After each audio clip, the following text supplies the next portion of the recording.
이제는 태양계 행성 목록에서 빠졌지만 한동안 막내 행성으로 불렸던 명왕성 플루토. 플루토라는 이름은 그리스 신화에 나오는 저승의 신 하데스의 로마식 표기입니다. 어둡고 무서운 이름과 달리 명왕성이 우리 태양계 행성 목록에서 빠지던 그 당시 이야기는 많은 사람들에게 애잔한 감정을 남겼습니다. 네, 안녕하세요 여러분, 피터 교수입니다. 수금지화 목토천해명, 우리가 태양계 행성 이름을 외울 때 쓰던 문구입니다. 영어권에서는 문장을 만들어서 이렇게 외운다고 합니다. 각 단어의 첫 글자가 행성 이름의 첫 글자와 같습니다. 2006년 명왕성이 행성 목록에서 빠지고 난 뒤에 이 문장도 이렇게 바꿔서 외운다고 합니다. 명왕성은 우연히 발견된 것이 아니고요. 천문학자들이 해왕성을 발견한 뒤에 해왕성의 궤도가 수학적으로 약간 이상하다는 걸 발견했습니다. 이건 해왕성 궤도 바깥에 질량이 큰 또 다른 행성이 있기 때문일 거라고 추측을 했습니다. 이 미지의 천체를 찾던 중에 1930년 어느 날 애리조나의 한 천문대에서 클라이드 톰보라는 사람이 명왕성을 발견했습니다. 나중에 밝혀진 사실이지만 명왕성 자체는 해왕성 궤도에 큰 영향을 주지는 않는다고 합니다. 명왕성을 발견한 이 클라이드 톰보라는 사람 참 독특한 사람입니다. 1906년에 태어나서 1930년에 명왕성을 발견했어요. 23살, 24살 정도였죠.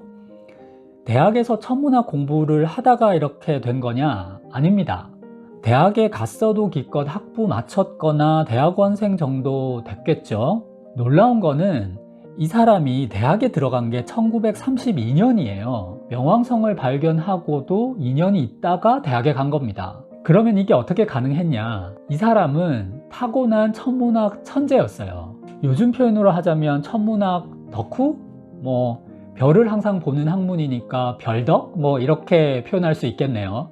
어릴 때부터 렌즈도 직접 만들고 거울도 만들어서 자기만의 천문망원경을 만들었다고 해요. 이걸 가지고 온갖 천체를 관찰하고 이 경험을 바탕으로 로웰 천문대라는 곳에 취직을 하게 됩니다. 바로 이곳에서 명왕성을 발견했죠. 여담인데요, LA 다저스의 커쇼라는 투수 아시죠? 이 커쇼 투수랑 톰보랑 멀지 않은 친척입니다.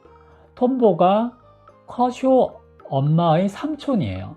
톰보가 죽은 게 1997년이고 커쇼가 1988년생이니까 아마 두 사람은 서로 만난 적도 있었겠죠. 자, 다시 명왕성으로 돌아와서 명왕성이 왜 문제가 됐냐면 태양계에서 크고 작은 천체들이 계속 발견이 됐어요.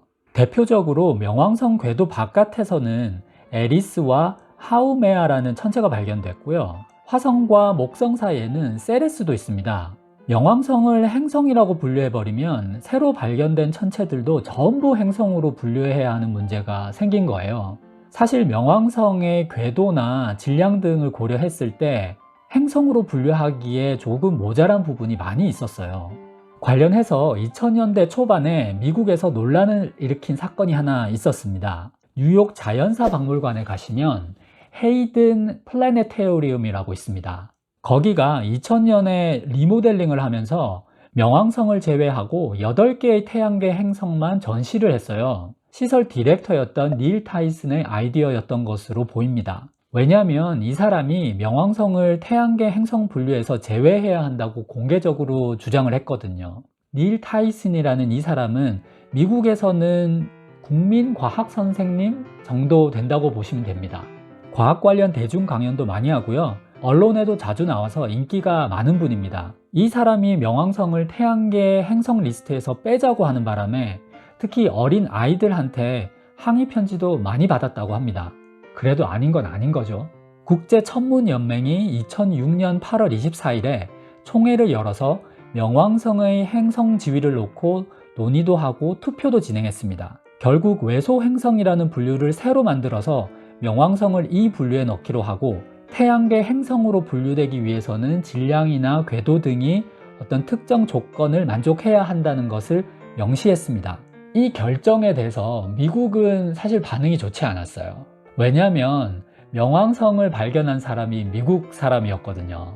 사실은 더 큰 문제가 있었습니다. 2006년 1월 19일에 명왕성을 탐사하기 위해서 나사는 뉴 허라이즌스호라는 탐사선을 우주로 보냈습니다.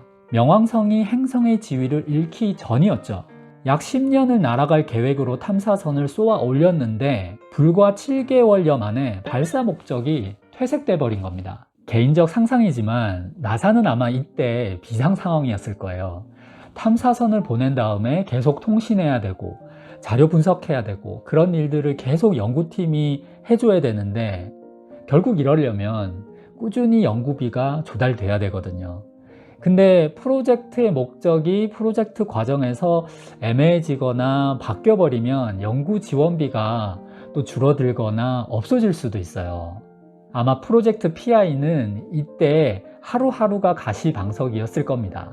그러나 다행히도 뉴 허라이즌스호는 계속 명왕성을 향해 날아갈 수 있었습니다.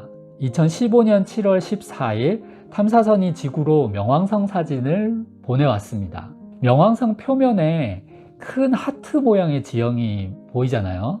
마치 명왕성이 이렇게 우리한테 얘기하는 것 같았어요. 지구인 너네들은 날 행성 목록에서 뺐지만 난 상관 안 해. 난 여전히 너 좋아해. 라고 말하는 것 같았어요. 뉴 허라이즌스호에는 톰보의 유해를 조금 실어서 보냈다고 합니다. 나사가 이런 걸 참 잘합니다. 과학만 잘할 것 같은데 뭔가 사람 냄새 나는 이런 마음이 따뜻해지는 일을 나사가 조금씩 합니다. 톰보는 비록 죽은 뒤지만 10년 동안 우주를 날아서 자기가 예전에 천체망원경으로 발견하고 이름까지 붙여준 명왕성을 직접 볼 수 있게 나사가 배려한 거죠. 그렇게 보면 명왕성 표면의 하트는 어쩌면 자신을 처음 발견하고 이름까지 붙여준 톰보를 위한 거 아니었나 하고 생각해 볼 수도 있을 것 같아요. 김춘수의 꽃이라는 시에도 나오잖아요.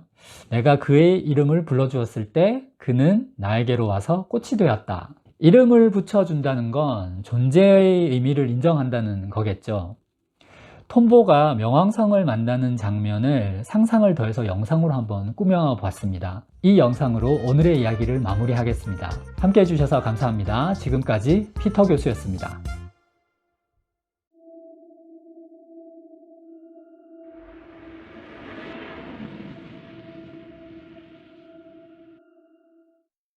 When this world is no more, the moon is all we'll see. I'll ask you to fly away with me